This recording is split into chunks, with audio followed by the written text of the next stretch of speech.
సంఘటన జరిగిందంటే దీనికి ఖచ్చితంగా ప్రభుత్వమే బాధ్యత వహించాలి.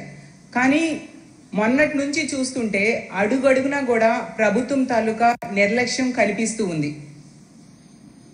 29వ తేదీ నైట్ నుంచి విద్యార్థులు ఆందోళన స్టార్ట్ చేశారు.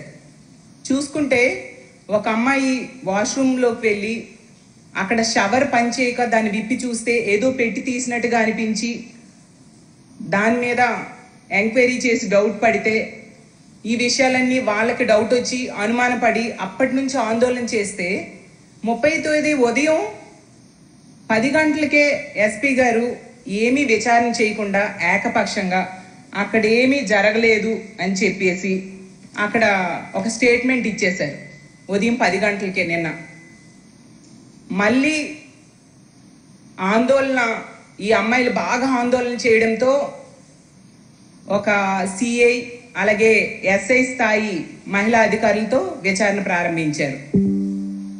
ఎస్పీ స్థాయి వ్యక్తి అక్కడ ఏం జరగలేదు అని చెప్పేశాక అతని దగ్గర పనిచేసే సిఐ ఎస్ఐ స్థాయి వ్యక్తులు ఏమని అతని మాటకు వ్యతిరేకంగా రిపోర్ట్ ఇవ్వగలరా? యాజమాన్యం తాలూకా నిర్లక్ష్యము అలాగే యాజమాన్యాన్ని కవర్ చేయడానికి ప్రభుత్వం పడుతున్న తపన క్లియర్గా అర్థమవుతుంది. ఈ ఇష్యూలో ఆ పిల్లల్ని బెదిరించడం, ఆ పిల్లల వాయిస్ రికార్డ్స్ ఎన్నో బయటకు వచ్చాయి.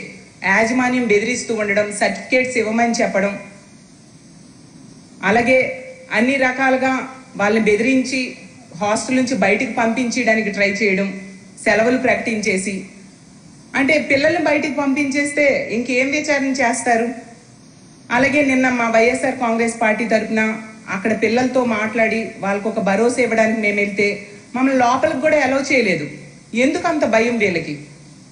అంటే అక్కడ ఎవరిని రక్షించడానికి ఈ పోలీసులైనా ప్రభుత్వమైనా తాపత్రయపడుతుందో అర్థం కావట్లేదు. అలాగే తీసుకుంటే తప్పు జరిగింది, ఒక నిందితుడు ఒక అబ్బాయి మీద అనుమానం ఉంది.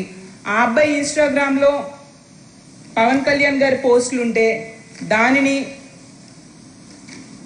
మాడిఫై చేసి వైఎస్ఆర్సీపీ బొమ్మలు పెట్టి, జగనన్న బొమ్మలు పెట్టి, అంటే వైఎస్ఆర్సీపీ మీద నెట్టేయడానికి ప్రయత్నాలు క్లియర్గా కనిపిస్తూ ఉన్నాయి. అలాగే ఆర్టీవీ వాళ్ళు కూడా అదేదో వైఎస్ఆర్సీపీకి సంబంధించిన అబ్బాయి కింద క్రియేట్ చేయడానికి ముందు పోస్ట్ పెట్టి దాన్ని తొలగించడం. అంటే ఈ ఫేక్ న్యూస్ ఛానల్స్ ఎంతసేపు ఇది వైఎస్ఆర్సీపీ వ్యక్తులు చేశారన్నట్టుగా క్రియేట్ చేయడానికే ప్రయత్నిస్తూ ఉన్నారు తప్ప ఎంత ఘోరమైన సంఘటన జరిగింది. అసలు ఈ ప్రభుత్వం దీని నుంచి అమ్మాయిలను ఎలా రక్షించాలి? 300 మంది ఆడపిల్లల భవిష్యత్తు, వాళ్ళ వీడియోస్ కనుక బయటికి వస్తే వాళ్ళ భవిష్యత్తు ఏమవుతుంది అని ఆలోచించట్లేదు. ఎంత సంఘటన జరిగినా ఒక డీజీపీ గారు కానీ ఒక హోమ్ మినిస్టర్ గారు కానీ ఇంతవరకు వెళ్ళలేదు. మన డీజీపీ గారిని చంద్రబాబు నాయుడు గారు అప్పుడు మదనపల్లిలో పేపర్స్ తగలబడితే స్పెషల్ హెలికాప్టర్ వేసి పంపించారు, అలాగే సిఐడి చీఫ్ని. మరి అంత ఇంట్రెస్ట్ 300 మంది ఆడపిల్లల భవిష్యత్తుకు సంబంధించిన ఈ అంశంలో ఎందుకు ఆ ఇంజనీరింగ్ కాలేజ్ దగ్గరికి పంపట్లేదని మేము ప్రశ్నిస్తూ ఉన్నాం.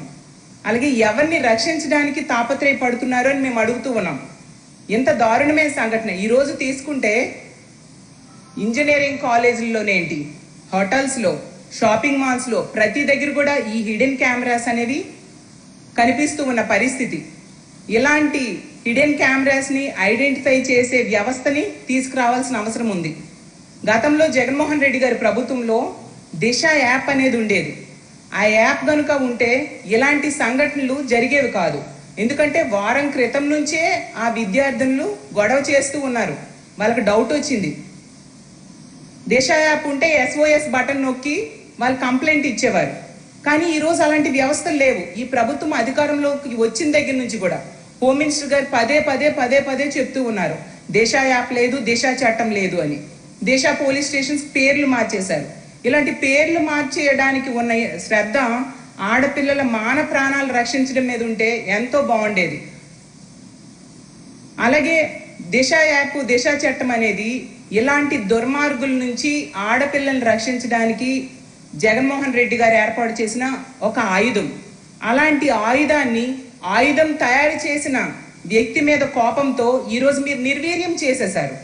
దీని వలన ఆడపిల్లలు, ఈ రాష్ట్రంలో ఉన్న మహిళలు, ఆడపిల్లలు దానికి బలవుతూ ఉన్నారు మీరు తీసుకున్న నిర్ణయం వలన.